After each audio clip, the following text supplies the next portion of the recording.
Welcome to the first of 4 Blackguards 2 video guides. Just like its predecessor, Blackguards 2 is a tactical, turn-based role-playing game with battles on Hexfield maps.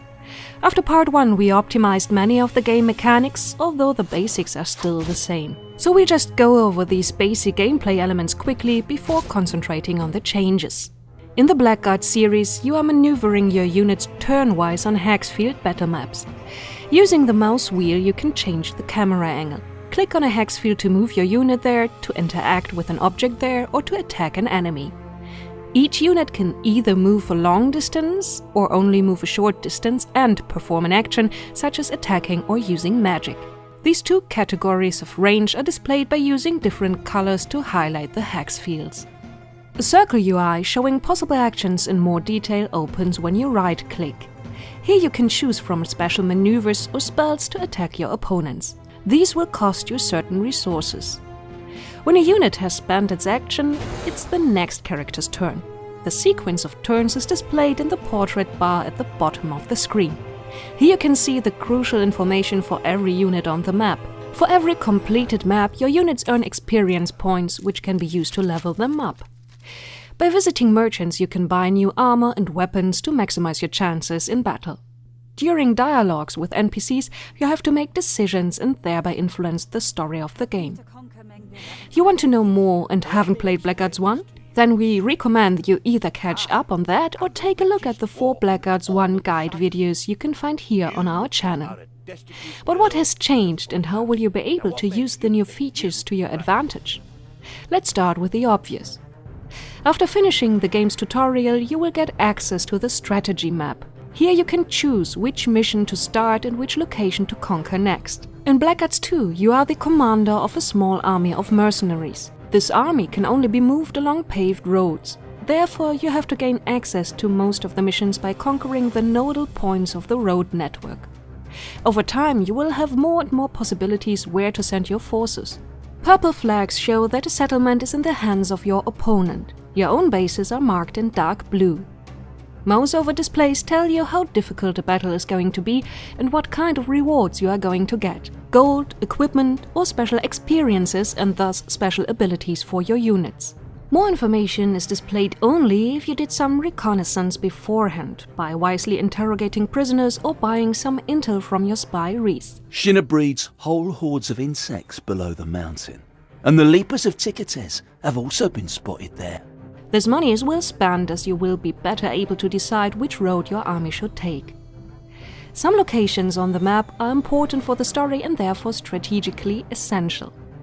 They have to be conquered. Others are merely optional bonus missions. Naturally, you should conquer all of the locations on the map. This will grant you bonuses, and these villages will serve as a kind of buffer between you and your opponent Marwan.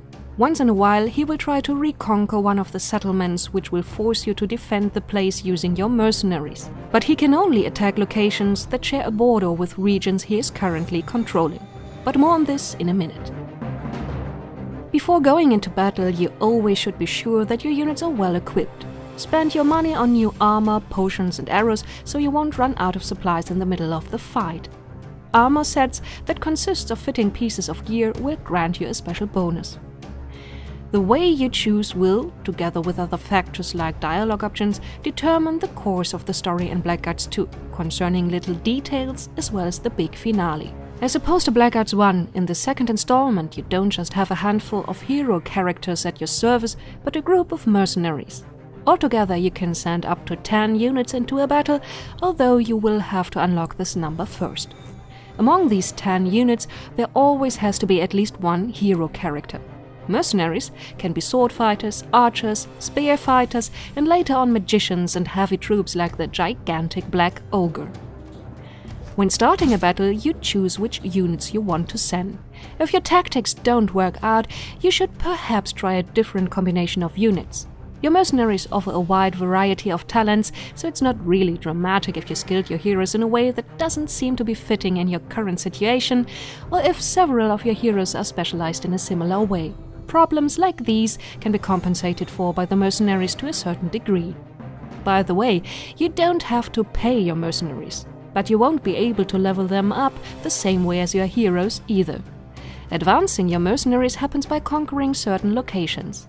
Just take a look at the most of what displays on the strategy map. They'll show you where your mercenaries can learn which skill. Another new element is the deployment zone, where you can place your units freely when you start a new battle map. You can now choose from the highlighted hex fields where your heroes and mercenaries will start in battle. Sometimes you can unlock additional deployment zones if you did some reconnaissance beforehand. The most important thing, don't place your units in a way that will make some block the path of others. Everybody should be able to directly storm at the enemy without having to wait for the fighter before him or her. Ranged fighters and magicians should be placed in the back, spear fighters should be placed in the second rank, and close combat fighters up front. By the way, archers are able to shoot over the heads of small units or those who take cover. Taking cover is another new feature. Instead of just standing around, units can now change into a cover mode, reducing hit chances for opposing ranged fighters. This works better if the unit is adjacent to an object that actually provides cover, like a crate. Taking cover or leaving cover each costs 1 action, but even from cover, attacks are possible. At the end of a round, the unit will get back into cover again. To better estimate your hit chances, we implemented the line of sight tool. Move the cursor over a unit and hold X. Now the game displays this unit's hit chances for every hex field on the map at this moment. This is of course especially useful for ranged fighters. Every hex field that can be hit with a 100% chance is highlighted green. Black fields are impossible to hit. Between these extremes lie yellow, orange and red. You can move the cursor over the battle map as well while holding X. Then you will see a hypothetical version of the currently chosen unit on each tile the cursor is touching. New probabilities are calculated that show you where on the map this unit will have which chances to hit which enemy. This is a very handy tool to plan your tactics and to place your ranged fighters in an efficient way. Just keep in mind that they will still be quite useless in melee combat, and cover them with other units. As mentioned before, your enemy Marwan will try to reconquer locations on the strategy map from time to time. When this happens, your mercenaries will have to defend them. Beforehand, you can place booby traps on these maps. You should place these in choke points. Furthermore, you can order your troops to guard certain areas. They will then stay at their posts to cover the chosen hex fields with arrows as soon as an enemy steps on them. In theory, your heroes are able to use this maneuver, but you have to unlock it first. And of course it works on regular maps as well. Heroes can be used to defend attacked maps as well, but they have to actually be at the location in question. That mostly means they are only available if the location that has been conquered last is immediately attacked. If you lose such a battle, the game is far from over. You will get a chance to reconquer the area, but it will be a tougher fight this time around.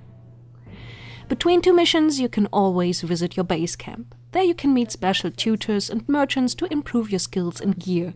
Furthermore, you can send out your spies and interrogate prisoners to gain more information about the strategy map and battles to come. When interrogating prisoners, it is important to choose the fitting means. Only then will you gather new intel concerning worthwhile objectives, ambushs or better starting points on battle maps.